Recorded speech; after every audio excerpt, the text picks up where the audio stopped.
سورہ مبارک نحل، قرآن کا سورہ مبارک نحل، قرآن کا 16واں سورہ۔ اللہ مثال بیان کرتا ہے، ضرب اللہ مثلا رجلین احدہما ابکم لا یقدر علی شیء وہو کل علی مولاه اینما یوجہ لا یاتی بخیر هل یستوی ہوا وہو یامر بالعدل وہو علی صراط مستقیم۔ اللہ دو مردوں کی مثال بیان کرتا ہے، سنیں یہ قرآن ہے، قرآن۔ اللہ دو مردوں کی مثال بیان کرتا ہے، اس میں سے ایک ہے پہلا جس کی مثال بیان کر رہا ہے، پہلا جو ہے اب کم گنگا ہے۔ علماء نے لکھا اس کا مطلب ہے کہ بات کرنے کی اس کو تمیز ہی نہیں ہے، جو منہ میں آتا ہے بول دیتا ہے، گنگا ہے۔ لا یقدر علی شیء، کسی کام کا ہی نہیں، کوئی کام کر ہی نہیں سکتا۔ آلو منگاؤ ٹماٹر لے کر چلا آتا ہے، ٹماٹر منگاؤ آلو لے کے، کسی کام کا نہیں۔ اینما یوجہ لا یاتی بخیر، جہاں بھیجو کبھی کوئی اچھی خبر لے کر نہیں آتا، جب خبر لائے گا بری لائے گا۔ وَكَلٌّ عَلَى مَوْلَاهُ، یہ اپنے آقا پر بوجھ ہے۔ بندہ ملازم رکھتا ہے کہ میرے کام آئے، مجھے سہولت ہو، یہ ایسا ہے کہ یہ خود بوجھ ہے۔ ایک آدمی گنگا ہے، ٹھیک ہے، کسی کام کا نہیں ہے، اپنے آقا پر بوجھ ہے، جہاں بھیجو کبھی اچھی خبر نہیں لاتا۔ اب اللہ دوسرے آدمی کی مثال کہتا ہے، کہا یہ نالائق ترین شخص کیا اس کے برابر ہو سکتا ہے جو عدل کا حکم کرتا ہے اور صراط مستقیم پر ہے۔ دو مردوں کو سمجھے قرآن آپ کو کہاں لے جا رہا ہے۔ دو مردوں کو بتایا، ایک ہے اپنے آقا پر بوجھ، نالائق ترین، کسی کام کا نہیں۔ دوسرا ہے جو عدل بھی کرتا ہے، صراط مستقیم پر ہے۔ اللہ کہتا ہے کچھ عقل سے کام لو، یہ دونوں برابر ہو سکتے ہیں۔ جناب رسول نکل رہے تھے مسجد نبوی سے باہر، مولا علی آ رہے تھے اندر، نہیں رسول نکل رہے تھے مسجد نبوی سے باہر، عبداللہ ابن مسعود آ رہے تھے اندر۔ جیسے ہی رسول کو دیکھا، کہا رسول کا سرکار رکیے، میں نے آپ سے ایک سوال کرنا ہے۔ سرکار کھڑے ہو گئے۔ اب دیکھیں میں آپ سے بات کر رہا ہوں نا، پیچھے سے اگر کوئی گزرے مجھے فطرت دیکھوں گا، پھر آپ کی طرف دیکھنے لگوں گا، یہی طریقہ ہوتا ہے نا۔ عبداللہ ابن مسعود نے رسول کو روکا، سرکار آپ سے ایک سوال کرنا ہے۔ کہا کیا سوال ہے؟ کہا ہمیں یقین ہے آپ صراط مستقیم پر ہیں، مگر یہ قرآن میں جو ایک دوسرے شخص کا بتایا ہے، یہ کون ہے جو صراط مستقیم پر ہے؟ اتنے میں علی کے گھر کا دروازہ کھلا۔ منظر لائے نا، ذہن میں منظر لائیں۔ عبداللہ ابن مسعود یوں رسول سے بات کر رہے، پشت ہے علی کے دروازے کی طرف۔ سرکار ایک تو آپ صراط مستقیم پر ہے، دوسرا یہ صراط مستقیم پر کون ہے؟ اتنے میں علی کے گھر کا دروازہ کھلا، علی باہر نکلے۔ عبداللہ ابن مسعود نے یوں کر کے پلٹ کی، علی کو دیکھا۔ ہاں سرکار بتائیے میرے سوال کا جواب۔ ایک تو آپ صراط مستقیم پر ہے، پھر یہ دوسرا صراط مستقیم پر کون ہے؟ مسکرا کے کہا دیکھتا بھی ہے پوچھتا بھی ہے،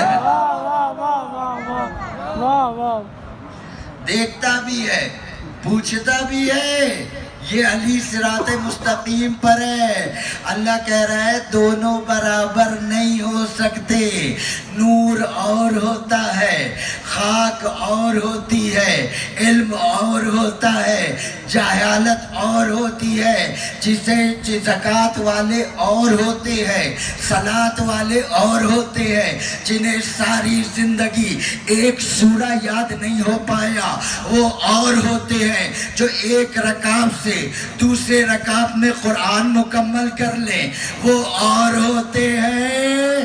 طہارت والے اور ہیں، نسل خباثت اور ہے۔ اللہ نے کہا وہ دن اور 10 محرم کا دن عباس نے کبھی حسین کو بھائی نہیں کہا، پیچھے پیچھے چلتے تھے، کہتے تھے میرا آقا جا رہا۔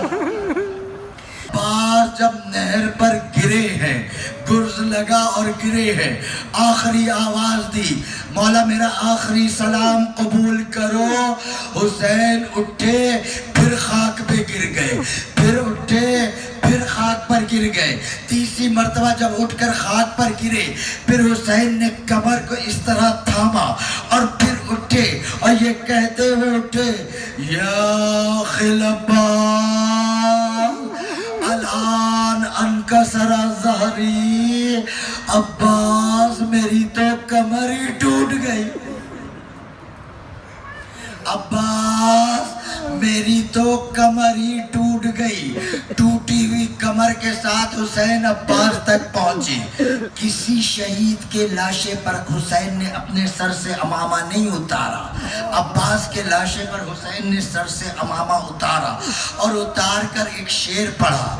ایک مرتبہ فوج یزیدی کو دیکھ کر ایک جملہ کہا، ایک مرتبہ سیدانیوں کے خیمے کو دیکھ کر ایک جملہ کہا۔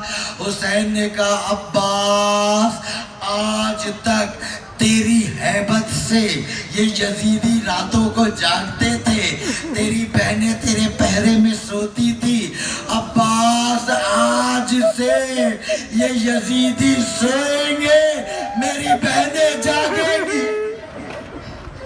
پھر عباس نے کہا، مولا جب میں شہید ہو جاؤں نا، میرا لاشا اٹھا کر پسرے سعد کو دے دینا اور اس سے کہنا جتنے گھوڑے دوڑانے ہو عباس کے لاشے پر دوڑا لو، سید کے لاشے پر گھوڑے نہ دوڑانا۔ پھر حسین نے کہا، عباس میری بھی ایک خواہش ہے۔ کہا، مولا بولے حکم کرے، اب بھی کچھ کر سکتا ہوں، میں ضرور کروں گا۔ کہا، عباس میری بڑی تمنا ہے، ہمیشہ تو نے مجھے آقا کہا، ایک مرتبہ مجھے بھائی کہہ دے، ایک مرتبہ مجھے بھائی کہہ دے۔ عباس سے کہا، نا مولا نا، میری ماں مدینے میں ناراض ہو جائے گی، اس نے کہا تھا یہ تیرا آقا ہے، بھائی نہیں۔ پھر حسین نے کہا، عباس ایک مرتبہ بھائی کہہ دے۔ کہا، مولا مجھے مجبور نہ کر، میری ماں ناراض ہو جائے گی۔ اب جب تیسری مرتبہ کہا نا میری ماں ناراض ہو جائے گی، سرانے سے ایک مستور کی آواز آئی، عباس تو ام البنین کا بیٹا نہیں ہے، تو مجھ بطول کا بیٹا ہے، کہہ دے بھائی، کہہ دے بھائی۔ تین مرتبہ عباس نے کہا، او میرے غریب بھائی حسین، او میرے تنہا بھائی حسین، او میرے مظلوم بھائی حسین۔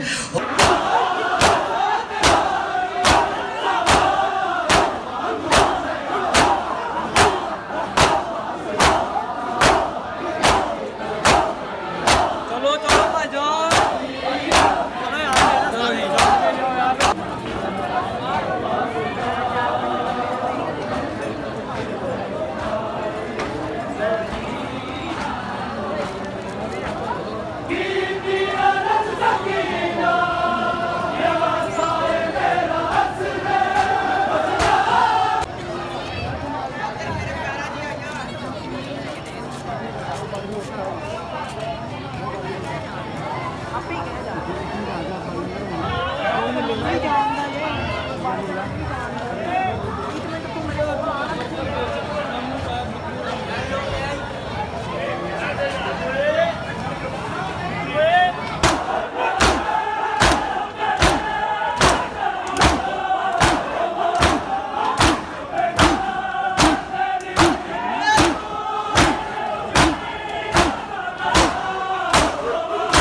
آج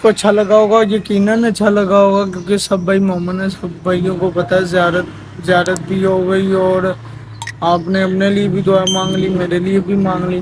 تو لہٰذا اس وجہ سے میرے چینل کو لائک اور سبسکرائب کر دیجیے گا. ٹک ٹاک, انسٹاگرام اور فیس بک پہ فالو کر لیجیے گا. لنک میں نے ڈسکرپشن میں لگایا ہوگا. اگر لنک نہ لگاؤ تو کوئی مسئلہ نہیں, 2 منٹ لگنے ہیں. نام کو ریسرچ کریے گا, ٹاپ پر آپ کا بھائی آ جائے گا, وہاں بھی فالو کر لیجیے گا اور سپورٹ کر لیجیے گا, اور دعاؤں میں یاد رکھیے گا. اللہ حافظ.